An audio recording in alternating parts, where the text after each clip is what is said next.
Hey, welcome back to Teaching Them. I'm Michael Keentz, and I have a lesson for you today. It's a game. It's a short one. It's easy to do. It's called Potiphar Says, and it's based off the game Simon Says. And that's why I'm dressed ridiculously. I think this costume is made for someone much smaller than me and probably for a woman. But I wanted to dress in the Egyptian style so that you could kind of see how we might play the game Potiphar Says. So to set up the game, you want to tell a little bit of the story of Joseph. If you've been teaching on Joseph and you just got to this part, then great, you're probably already caught up. If you haven't been teaching on Joseph, you probably want to tell the story of Joseph up to this point. So you might want to say that he was his father's favorite child, that he had 11 brothers, and one sister that we know of, and that his brothers hated him because he was the father's favorite. The father gave him a special coat. Sometimes we say it's a multicolored coat, but it was some kind of coat that showed his father's favoritism over him. And then one day his father sent him out to check on his brothers, find out what they were doing. And when he got there, they decided to throw him into a well. So we're going to pick up the story in Genesis 37 and right about verse 26. Judah said to his brothers, "What will we gain by killing our brother? His blood would just give us a guilty conscience. Instead of hurting him, let us sell to those Ishmaelite traders. After all, he's our brother, our own flesh and blood." And his brothers agreed. So when the Ishmaelites, who were Midianite traders, came by, Joseph's brothers pulled him out of the cistern's a big well, and sold him to them for 20 pieces of silver, and the traders took him to Egypt. So then you need to skip a chapter because there's a chapter about Judah and Tamar in there. We want to go to chapter 39 and read verses 1 through 6.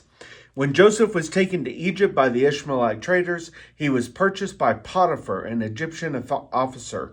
Potiphar was the captain of the guard for Pharaoh, the king of Egypt. The Lord was with Joseph, so he succeeded in everything he did as he served in the home of his Egyptian master.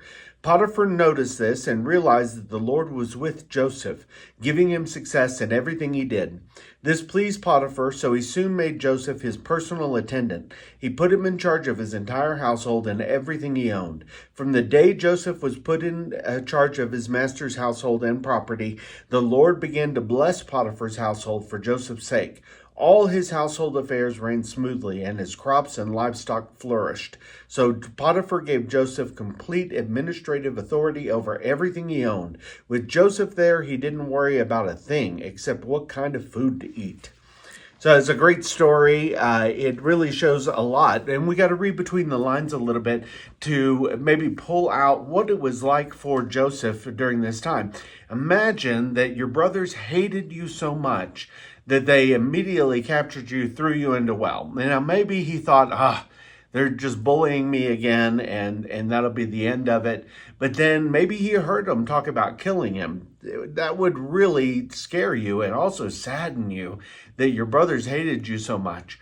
But then they decided there were some passing Midianites who were kind of cousins of the Israelites. They are descended from Abraham, just like the Israelites are. And so the Midianites come along, and they're traders, and they're buying and selling goods. And the brothers decide, pull them up, let's sell them into slavery to the Midianites. I can't even imagine a family where they would be so dysfunctional as to do something like this. So Joseph gets sold into slavery, and it's a long trip from where they were in Shechem all the way to Egypt. So he had lots of time to think about this along the trip. And he's probably sad and scared and angry and depressed, and he's processing all these emotions. But at some point, he made a decision that he was going to make the best out of his situation. And he gets to Potiphar's house and he applies himself. He shows his character. He works hard. And because he's working hard, Potiphar notices. And also, the Lord's special blessing is on Joseph. So the Lord you can teach a couple of different things here. One is the character of Joseph.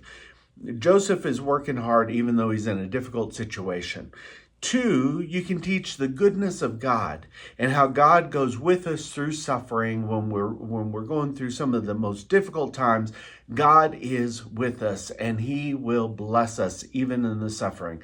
He isn't going to eliminate all suffering in our life because suffering serves a lot of purposes. And sometimes the suffering is what needs to happen in order for us to build the character so that we can be the kind of people God uses for a big assignment, which, spoiler alert, Joseph's going to get the biggest assignment. He's going to be the number 2 guy in Egypt underneath Pharaoh. And he's going to save many lives as a result. But this was part of the necessary formation of Joseph, his character. He's learning new skills as he's managing a household. He's no longer back shepherding sheep. Now he's learning a whole new set of skills. He's learning the Egyptian language. He's learning all the Egyptian customs and culture. All of that would be necessary to make him successful in Pharaoh's court as well. So tell all of that story, teach whatever point you find really compelling about the story of Joseph, and then play the game Potiphar Says. Potiphar Says is just like Simon Says. So Potiphar says, you must do this. Potiphar says, get up. Potiphar says, jump up and down. Potiphar says, turn around in a circle. And all the Josephs, who are all the other kids, have to do what Potiphar says. But if Potiphar doesn't say, Potiphar says, before he tells you to do something, he's tricking you, and you should not do it. So if I say, Potiphar says, turn around, everybody should turn around. Potiphar says, jump up and down, you should jump up and down. Sit down. If they sit down, they're out, because Potiphar didn't say. You have to precede each command by Potiphar says.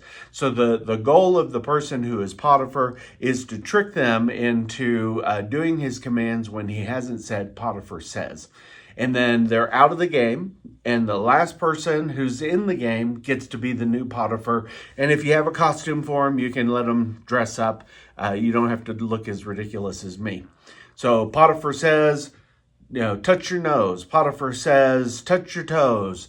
Pull your ears. If you pulled your ears, you're out, because I didn't say Potiphar says. Anyway, it's a fun game. It's a good way to just reinforce some of the teaching about Joseph and to build a little energy up in him. I hope you use it. Leave me a message. Let me know how it goes. If you want to print the lesson, it's at www.teachingthem.org. I'll see you next time. God bless you.